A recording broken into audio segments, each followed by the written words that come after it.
Hi! Hello అండి. Welcome back to my channel. ఈరోజైతే మనం ఇంట్లోనే హెల్తీగా ఆల్మండ్ కుకీస్ అయితే చేసుకుందామండి.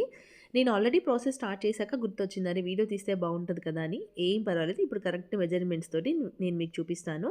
ఇక్కడ చూస్తున్నారు కదా! ఇది హాఫ్ కప్ అనమాట. హాఫ్ కప్ నెయ్యి గాని, బటర్ గాని తీసుకోవాలి. అలాగే హాఫ్ కప్పు షుగర్ తీసుకొని దాన్ని పౌడర్ చేసుకొని ఉంచుకోవాలండి. తర్వాత ఒక కప్పు వీట్ ఫ్లోర్ తీసుకోవాలి. గోధుమ పిండి, 1/4 టీ స్పూన్ బేకింగ్ సోడా తీసుకోవాలి. అలాగే మనం బాదం పప్పులు హాఫ్ కప్ తీసుకొని దాన్ని చక్కగా పౌడర్ లాగా చేసుకొని ఉంచుకోవాలి. ఇప్పుడు ఫస్ట్ ఏం చేయాలంటే మనం హాఫ్ కప్పు నెయ్యి, హాఫ్ కప్పు షుగర్ పౌడర్ తీసుకున్నాం కదా! ఆ రెండిటిని బాగా ఈ విధంగా మిక్స్ చేసేసి ఒక క్రీమీ స్ట్రక్చర్ లాగా రావాలి. చాలా స్మూత్‌గా ఉంటే కుకీస్ కూడా చాలా మంచిగా పొంగుతాయండి.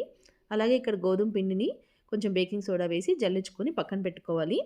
దాంట్లోనే మనం బొంబాయి రవ్వ ఒక టేబుల్ స్పూన్ వేసుకోవాలి. సాల్ట్ 1 టీ స్పూన్ వేసుకోవాలి. మనం ఆల్రెడీ పౌడర్ చేసుకున్నాం కదా! బాదం పౌడర్ అది కూడా దీంట్లో వేసుకొని అన్నీ కలిసే విధంగా మిక్స్ చేసుకోవాలండి. చేత్తో కలుపుకుంటే చాలా బావుంటుంది. బాగా గట్టిగా వస్తది. మీకు బాగా పొడి పొడిగా ఉంది, ముద్దగా రాలేదు అంటే ఒక 2 స్పూన్లు పాలు పోసుకుంటే సరిపోతుంది. మనకి ఈ విధంగా రావాలనమాట. ఈ లోపల మనం ఓవెన్‌ని ప్రీహీట్ చేసుకొని పెట్టుకుందాము. ఒక 10 మినిట్స్ ప్రీహీట్ చేసుకుంటే సరిపోతుంది. మనం కుకీస్ ఉడకడానికి 10-15 మినిట్స్ అయితే పడుతుందండి. మధ్య మధ్యలో కూడా ఒకసారి చెక్ చేసుకోండి. చాలా తొందరగా ఫాస్ట్‌గా మనకి బేక్ అయిపోతాయి. మనం పొయ్యి మీద కూడా చేసుకోవచ్చు. ఇప్పుడు దీంట్లో కొన్ని ఆల్మండ్స్ చిన్న చిన్న ముక్కలుగా చేసుకొని దానిలో కూడా మిక్స్ చేసుకుంటే మనకి తినేటప్పుడు కొంచెం క్రిస్పీగా చాలా బావుంటుంది. చూసారు కదా!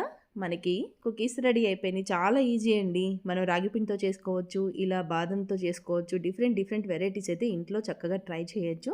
చాలా సింపుల్‌గా ఉంది కదా! మీరు కూడా ఈ హెల్తీ ఆల్మండ్ కుకీస్ ఒకసారి ట్రై చేయండి. బాయ్.